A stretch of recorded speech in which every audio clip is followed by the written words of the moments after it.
पाकिस्तान को चाहे हमें परसू करना हो, चाहे पाकिस्तान पर हमें प्रेशर बिल्डअप करना हो, हम दाऊद को लाकर ही रहेंगे।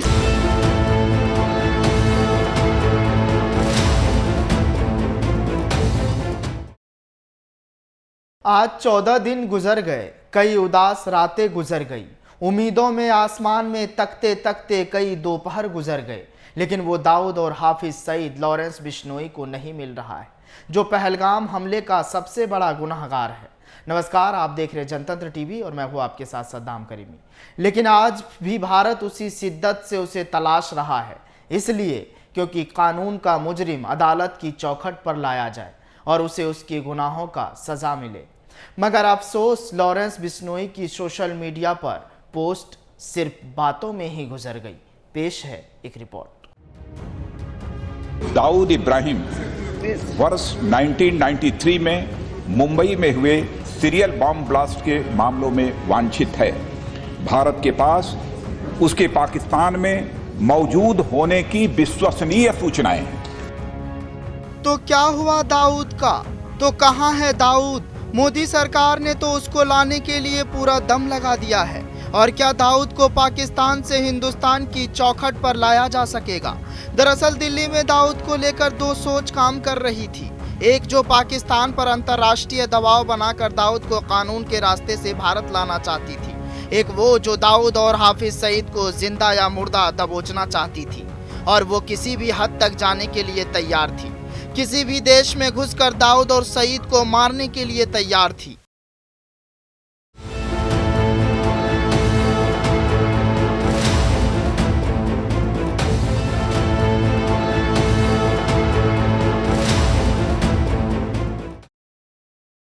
दरियाओं में खून बहाने की गीदड़ भभकी देने वाले हाफिज को जैसे ही पता चला कि भारत में सेना को कार्रवाई की खुली छूट मिल गई है, वो छटपटाने लगा।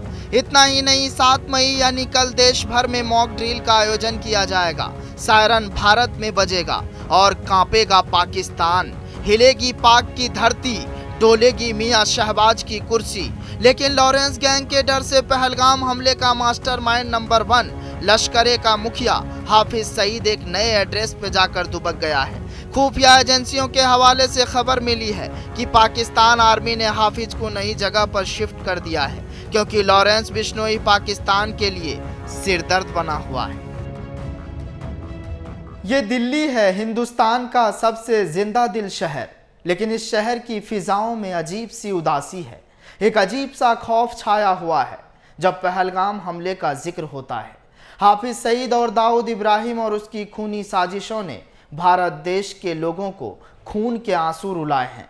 लिहाजा 14 दिन गुजर गए, लेकिन ये शहर सुलगते हुए जख्मों को छुपाकर आज भी यही पूछ रहा है, आखिर कहाँ है हाफिज सईद और दाऊद इब्राहिम, जो लॉरेंस बिश्नोई के भी टारगेट पर है। लेकिन कहानी के उस पार दाऊद इब्राहिम, हाफिज सईद और मॉक ड्रिल की पूरी कहानी। मनमोहन सिंह सरकार से लेकर मोदी सरकार बनने तक यही कहा जाता रहा है कि दाऊद पाकिस्तान में है और एक दिन हम उसे पाकिस्तान से लाकर रहेंगे।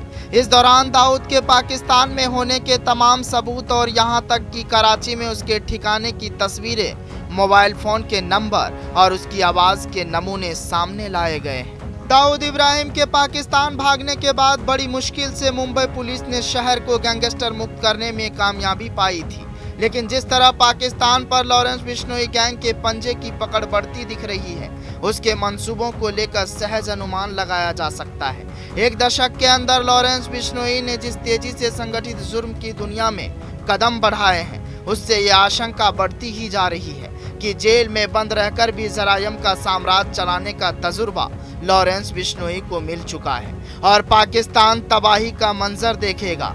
इतना ही नहीं, दाऊद और हाफिज सईद को ठोक भी देगा।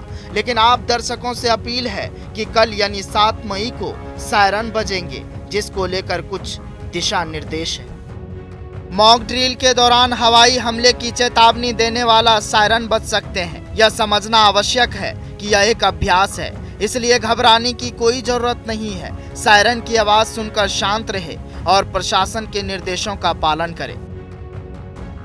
सायरन बजने पर तुरंत खुले इलाकों से हट जाएं और किसी सुरक्षित इमारत, घर या बंकर में शरण लें। यदि आप बाहर हैं तो नजदीकी इमारत में प्रवेश करें और सायरन बजने के 5-10 मिनट के भीतर सुरक्षित स्थान पर पहुंचने का अभ्यास करें। यदि आपके क्षेत्र में बंकर उपलब्ध है तो वहां जाएं। मॉक ड्रिल के दौरान क्रैश ब्लैकआउट का अभ्यास होगा, जिसमें सभी लाइटें बंद कर दी जाएगी ताकि दुश्मन के लिए निशाना लगाना मुश्किल हो। अपने घर की खिड़कियों, रोशनदानों और दरवाजों को काले कपड़े या अन्य सामग्री से ढकें ताकि कोई रोशनी बाहर न जाए। सड़क पर वाहन चलाते समय लाइटें बंद करें और वाहन को रोक दें, जैसा कि प्रशासन द्वारा निर्देशित हो। बच्चों को ड्रिल के बारे में पहले से समझाएं ताकि वो घबराए नहीं। उन्हें सायरन और ब्लैकआउट की प्रक्रिया के बारे में बताएं। बुजुर्गों और विशेष जरूरत वाले लोगों की सहायता करें ताकि वो सुरक्षित स्थान पर पहुंच सके। टीवी, रेडियो, सरकारी अलर्ट्स पर ध्यान दें। मॉक ड्रिल के दौरान प्रशासन की ओर से महत्वपूर्ण सूचनाएं प्रसारित की जाएगी।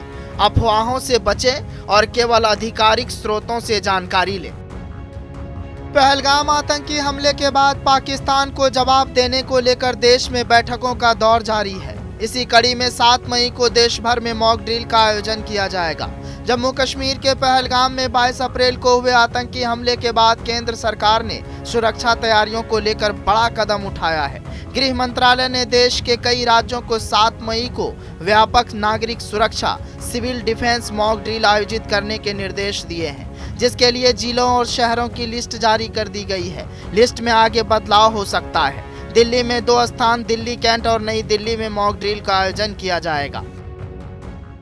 लिहाजा अब सवाल उठता है कि क्या लॉरेंस बिश्नोई दाऊद इब्राहिम की डी कंपनी की तरह ही बी कंपनी बनाने की राह पर चल निकला है। उधर बढ़ते तनाव के बीच जम्मू कश्मीर के मंत्री जावेद राणा ने पाकिस्तान से बातचीत करने की वकालत कर दी। आतंकी हमले के बाद पाकिस्तान पर हमला करने की मांग तेजी से उठ रही है। 7 मई को मॉक ड्रिल होगा। अब कयास ये लगाया जा रहा है कि पाकिस्तान पर कभी भी भारत हमला कर सकता है। यही चिंता पाकिस्तान को भी खाई जा रही है। लेकिन एक सवाल और कि भारतीय सेना तो हमला करेंगे ही पाकिस्तान पर, वही अब लॉरेंस भी अपने गैंग के साथ तैयार है। फिलहाल इस कहानी में आज के लिए बस इतना ही। जनतंत्र टीवी पर खबरों का सिलसिला जारी रहेगा।